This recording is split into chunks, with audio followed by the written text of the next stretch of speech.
Halo semuanya, perkenalkan nama saya Karnia Fadil Aldanis dengan NIM 1050123000201 dan di kelompok ini saya berperan menjadi koordinator kreativitas. Di sini saya akan membahas dulu bagaimana latar belakang ataupun pendahuluan dari proyek kami ke depannya sebelum kami membahas lebih dalam lagi.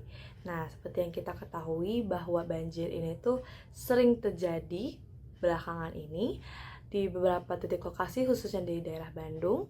Dan kita tahu bahwa bencana alam itu terjadi karena dua hal. Yang pertama ada dari curah hujan yang tinggi, gimana hujannya terus menerus, gak berhenti-berhenti, serta adanya juga dari perilaku manusia. Contohnya masih seperti sembarangan membuang sampah, apalagi ke solokan maupun ke sungai. Dan disitu kita tahu bahwa kesadaran tuh akan pentingnya menjaga lingkungan masih rendah di sekitar kita, terutama di lingkungan anak-anak panti asuhan karena mereka memiliki keterbatasan akses edukasi lingkungan. Dari situlah proyek ini bertujuan untuk memberikan materi dan meningkatkan kesadaran mereka tentang Go Green melalui penyuluhan praktik daur ulang untuk menjadikan sebuah kreativitas yang menarik. Dan disitu juga kita berharap bahwa mereka dapat menerapkan kebiasaan ramah lingkungan ini serta menjadi agen perubahan dalam menciptakan masa depan yang lebih hijau. Semuanya, perkenalkan, nama saya Saskia Dwi Permana, NIM 1050121300284. Dan di tim kali ini, di proyek kali ini, saya berperan sebagai tim dokumentasi dan media. Oke, selanjutnya saya akan menjelaskan pengertian dari proyek Eco Kids ini. Apa itu proyek Eco Kids? Nah, Eco Kids ini merupakan sebuah proyek yang bertujuan untuk meningkatkan kesadaran dan pemahaman tentang pentingnya menjaga lingkungan, khususnya di kalangan anak-anak panti asuhan yang memiliki keterbatasan akses terhadap edukasi lingkungan itu sendiri. Nah, melalui proyek ini, anak-anak diajak untuk memahami dampak negatif dari banyak permasalahan lingkungan, serta diajarkan bagaimana sih cara-cara sederhana untuk mengurangi masalah ini. Nah, itu tuh seperti contoh yang ada di samping saya ini, yaitu mendaur ulang sampah botol menjadi barang jadi seperti tempat pensil maupun botol bekas. Nah, selain memberikan edukasi terkait pengelolaan sampah terhadap lingkungan kita, proyek ini juga melibatkan anak-anak dalam kegiatan praktis yang menyenangkan serta interaktif, seperti workshop, permainan edukatif, dan proyek yang kolaboratif untuk menumbuhkan rasa tanggung jawab dan kepedulian terhadap alam. Nah, harapannya Eco Kids ini tidak hanya memberikan pengetahuan, tetapi juga menciptakan generasi muda yang lebih peduli terhadap lingkungan dan mampu menjadi agen perubahan di komunitas mereka. Juga berkontribusi pada upaya pelestarian lingkungan di masa depan. Perkenalkan, nama saya Maria Dita dengan NIM 10512130001 dan di sini saya akan mempresentasikan terkait Project Charter untuk kelompok kami. Jadi, Project Charter untuk project kami yaitu Eco Kids, kita memiliki slogan yang bernama Green Hands for a Bright Future, di mana kami berencana untuk melaksanakan proyek ini sendiri di perkiraan April 2025. Dan saya sendiri sebagai manajer project, Maria Dita. Nah, tetapi apa sih tujuan proyek ini? Jadi kami membuat proyek ini dengan harapan untuk meningkatkan kesadaran dan juga pemahaman anak-anak panti asuhan tentang pentingnya daur ulang sebagai bagian dari gaya hidup berkelanjutan atau sustainability. Nah, melalui pembelajaran interaktif dan juga praktik langsung, proyek ini pun bertujuan untuk membentuk kebiasaan memilah sampah, mengurangi limbah, serta menginspirasi mereka untuk mengubah barang-barang bekas menjadi sesuatu yang memiliki nilai lebih tinggi untuk kedepannya.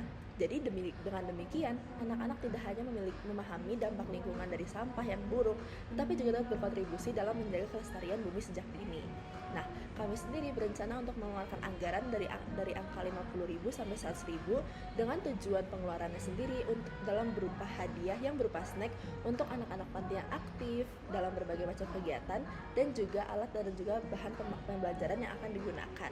Nah, apa saja sih pendekatan yang kami berencana untuk gunakan dalam melakukan proyek ini sendiri?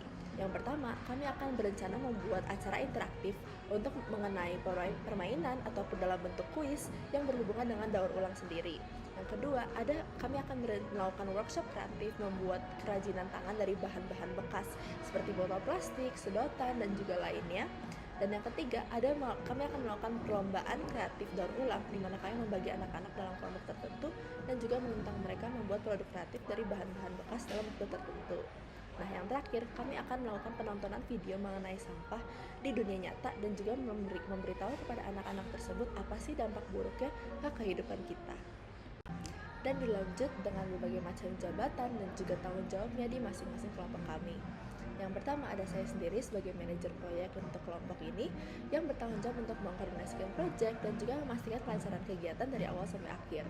Dilanjut dengan teman kami Saskia Dwi Permana, di mana jabatannya sebagai tim dokumentasi dan juga media bertanggung jawab untuk mengambil foto atau video, membuat laporan kegiatan dan juga konten-konten publikasi untuk kegiatan kami. Dan ada Karenia, di mana jabatan dia sebagai koordinator kreativitas, yaitu bertanggung jawab untuk merancang dan juga memimpin workshop pembuatan kerajinan dari bahan-bahan bekas tersebut dan juga mengajarkannya kepada anak-anak di panti asuhan.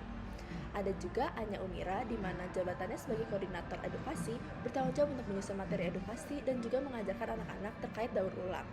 Nah, yang terakhir ada Belvana Fitri, di mana jabatannya sebagai koordinator kemitraan untuk mencari dukungan dari komunitas ataupun sponsor-sponsor kecil untuk membangun proyek kita menjadi lebih baik. Assalamualaikum warahmatullahi wabarakatuh. Perkenalkan, nama saya Belvana Marsyanusa Fitri dengan NIM 10512330301. Di sini saya akan menjelaskan terkait project scope, batasan proyek. Nah, yang pertama itu merupakan target pesertanya adalah anak-anak panti asuhan dari usia 7 sampai dengan 12 tahun. Lalu durasi acaranya akan dilaksanakan dalam 1 hari saja, sudah termasuk sesi edukasi, praktik, dan lomba yang akan dilaksanakan. Nah, untuk terkait lokasinya saat ini masih belum ditentukan dan anggarannya merupakan berasal dari dana pribadi anggota, dan apabila masih membutuhkan dana berlebih, maka akan membuka open donasi dari pihak lain. Nah, selanjutnya saya akan menjelaskan terkait project scope requirements. Nah, terkait requirements-nya ada apa aja sih? Yang pertama, pengumpulan dana pribadi dari anggota tim, lalu pengumpulan botol bekas, sedotan, plastik, dan barang-barang daur ulang lainnya yang nantinya akan dikumpulkan oleh masing-masing anggota. Lalu ada membeli peralatan, snack, hadiah untuk anak-anak panti. Nah, lalu yang keempat ada pelaksanaan kegiatan belajar, lomba, games, atau kuis. Dan terakhir merupakan dokumentasi kegiatan dan membuat laporan akhir. Halo semuanya, perkenalkan nama saya Anya Umira. Di sini saya akan menjelaskan work breakdown strukturnya dari proyek kami yaitu EcoKids. Jadi work breakdown struktur pada proyek kami EcoKids ini terdiri dari 4 fase utama, yaitu ada perencanaan proyek, persiapan mengajar, kegiatan belajar mengajar, dan yang terakhir itu ada evaluasi dan dokumentasi. Nah, pada tahap pertama yaitu ada perencanaan proyek, di mana tahapan ini itu bertujuan untuk merancang dasar proyek dari kelompok kami, yaitu kita melakukan rapat awal tim dan pembagian job desk, dan yang kita juga melakukan penyusunan project charter. Nah, pada tahap kedua itu ada persiapan mengajar, di mana tahapan ini tuh mencakup pengumpulan sumber daya dan koordinasi antara tim. Nah, yang pertama itu kita melakukan aktivitas mengumpulkan botol bekas, terus kita juga menyusun daftar kebutuhan alat kerajinan, terus pengumpulan dana dari setiap anggota, pembelian peralatan seperti gunting, lem, dan lain-lain kebutuhan yang akan digunakan nantinya, yaitu kita juga ada survei panti asuhan, terus koordinasi antara pengurus panti asuhannya, dan yang terakhir itu kita menyusun rundown acara. Nah, pada tahap ketiganya itu kita udah masuk ke dalam inti programnya, yaitu adalah kegiatan belajar mengajar, dimana pada tahapan ketiga ini kita melakukan pelaksanaan kegiatan daur ulang dengan kreatif, yaitu menggunakan botol bekas, lem, gunting, dan kertas.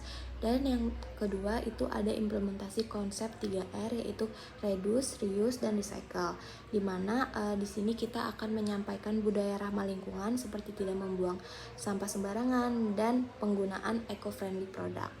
Dan pada tahapan terakhir yaitu ada evaluasi dan dokumentasi, dimana tahapan ini untuk mengukur skala keberhasilan dari program yang akan dilakukan oleh kelompok kami, yaitu ada dokumentasi acara, dan yang terakhir ada laporan akhir proyek.